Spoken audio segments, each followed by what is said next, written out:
Tous les 5 ans, en Inde, un spectacle se déroule. Des centaines de millions de personnes font la queue pour voter anonymement, sans crainte et avec fierté, dans le plus grand exercice de démocratie de la planète. En 1947, après l'indépendance, beaucoup se demandaient comment la démocratie fonctionnerait en Inde. Ils étaient loin de se douter que la culture de Bharat, c'est-à-dire l'Inde, a préservé un héritage d'éthique démocratique pendant des milliers d'années. La démocratie signifie que le pouvoir vient du peuple, avec les valeurs implicites de liberté, égalité, acceptabilité, harmonie, service et inclusivité. Sangachatvam samvadatvam samvomanam sijanatam. Venez ensemble, parlez ensemble, que les pensées s'accordent. L'assemblée est commune, la pensée est commune. Un sukta du Rig Veda, la plus ancienne composition au monde qui témoigne de la participation du public à la gouvernance.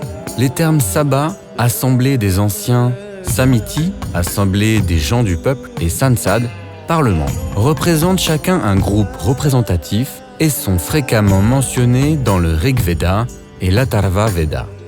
Les échos de la liberté se reflètent dans la civilisation de Sindhu Sarasvati. Une statuette en bronze représentant une jeune fille sûre d'elle illustre la culture très évoluée de l'époque. Dans le Ramayana, le roi, Lord Rama, a été confirmé comme étant le choix du peuple après avoir consulté toutes les couches de la société. Dans le Mahabharata, le patriarche mourant Bhishma a conseillé à son petit-neveu, Yudhishthira, que l'essence du dharma d'un roi est d'assurer la prospérité et le bonheur de ses sujets.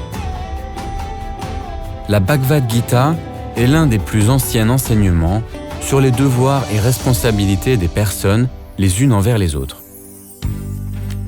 À l'époque du Ganatantra ou de la République, la Gana Pramukha, le chef, était élu par le peuple et les Ganas, les assemblées, se réunissaient pour prendre des décisions au sein du Santagara, l'assemblée centrale. Le jaïnisme, l'une des plus anciennes philosophies, a défini les vertus du pluralisme et de la tolérance. Le bouddhisme nous a enseigné la compassion et l'égalité. Le Bauddha Sangha a défini des formes électorales pour la sélection du chef. L'Arthashastra de Kautilya, l'un des plus anciens traités sur la gouvernance, affirme « Le bonheur du peuple conditionne le bonheur du dirigeant, et le bien-être du peuple conditionne le bien-être du dirigeant. » Les visiteurs étrangers du Bharat sont impressionnés par la culture. L'ambassadeur grec, Mégastène, a observé que la plupart des États ont adopté une forme de gouvernance démocratique. Le voyageur chinois, Faxian, a observé que les rois traitaient les moines avec beaucoup de respect. Les exemples abondent, avec des preuves dans les écritures de dirigeants travaillant pour le peuple et choisis par le peuple. Les murs du temple d'Uttiramerur racontent une histoire complète de la manière de mener des élections. Les rois et empereurs du Bharat, de l'empire Vijayanagar à Padishah Akbar, à Chhatrapati Shivaji, ont pratiqué une gouvernance éclairée en codifiant la participation du peuple et en faisant preuve d'inclusivité.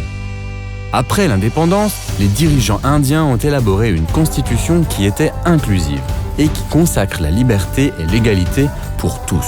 Cela a permis de garantir des transferts de pouvoir pacifiques par le biais de 17 élections nationales.